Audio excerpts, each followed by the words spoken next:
अपने लड़के को 240 करोड़ रुपए जिता दिए। ये हैरान कर देने वाला मामला संयुक्त अरब अमीरात से आया है, जहां भारत का ये शख्स संयुक्त अरब अमीरात में रातों रात अरबपति बन गया। संयुक्त अरब अमीरात में रहने वाले भारतीय मूल के अनिल कुमार बोला ने 240 करोड़ रुपए की लॉटरी जीत ली। आप सोचिए कि अगर एक ही रात में आपके बैंक अकाउंट में 240 करोड़ रुपए आ जाए तो। मजे की बात देखिए कि यूएई के इतिहास में भी ये पहली बार हुआ है कि लॉटरी विजेता को इतना बड़ा अमाउंट मिला हो। लेकिन इससे भी ज्यादा मजे की बात ये है कि अनिल कुमार बोला ने ये 240 करोड़ रुपए सिर्फ और सिर्फ अपनी माँ के जन्मदिन की वजह से जीते हैं। अनिल कुमार बोला ने अपने जैकपॉट लगने पर कहा कि मैंने कोई प्लानिंग नहीं की थी। मैंने 12 टिकट खरीदे थे, लेकिन जो टिकट मैंने खरीदी उसमें मैंने ये ध्यान रखा कि 11 नंबर जरूर आए, क्योंकि 11वें महीने में यानी कि नवंबर के महीने में मेरी माँ का जन्मदिन होता है।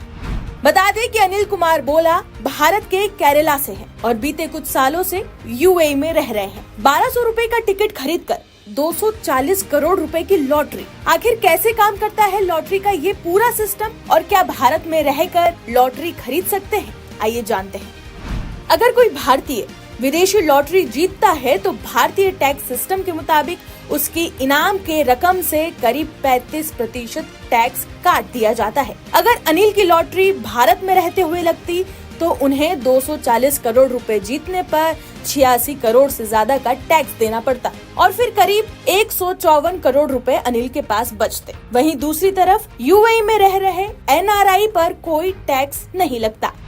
भारत में लॉटरी को लेकर क्या सिस्टम है ये भी अब जान लेते हैं। रिपोर्ट्स के मुताबिक भारत में 1998 में लॉटरी रेगुलेशन एक्ट बना, जिसके तहत राज्य सरकारों को अपने यहाँ लॉटरी की अनुमति देने का हक है। तो वहीं प्राइवेट लॉटरी कमोबेश पूरे भारत में बैन है। बता दें कि फिलहाल देश में सिर्फ 13 राज्यों में सरकारें और उनकी एजेंट के जरिए लॉटरी खेली जा सकती है। हालांकि यूएई जैसे विदेशी लॉटरी किसी भी राज्य से ऑनलाइन खरीदी जा सकती है। जरूरी बात ये भी जान ले कि भारत का लॉटरी रेगुलेशन एक्ट भारतीय लॉटरी पर लागू होता है, विदेशी लॉटरी पर नहीं। हालांकि लॉटरी की आदत धीरे धीरे मेहनत के कॉन्सेप्ट को खत्म कर देती है और लोग किस्मत के भरोसे ज्यादा रहने लगते हैं। जुए की तरह लॉटरी की लालच लत में बदल जाती है और इसके ज्यादातर शिकार बनते हैं गरीब और मिडिल क्लास लोग।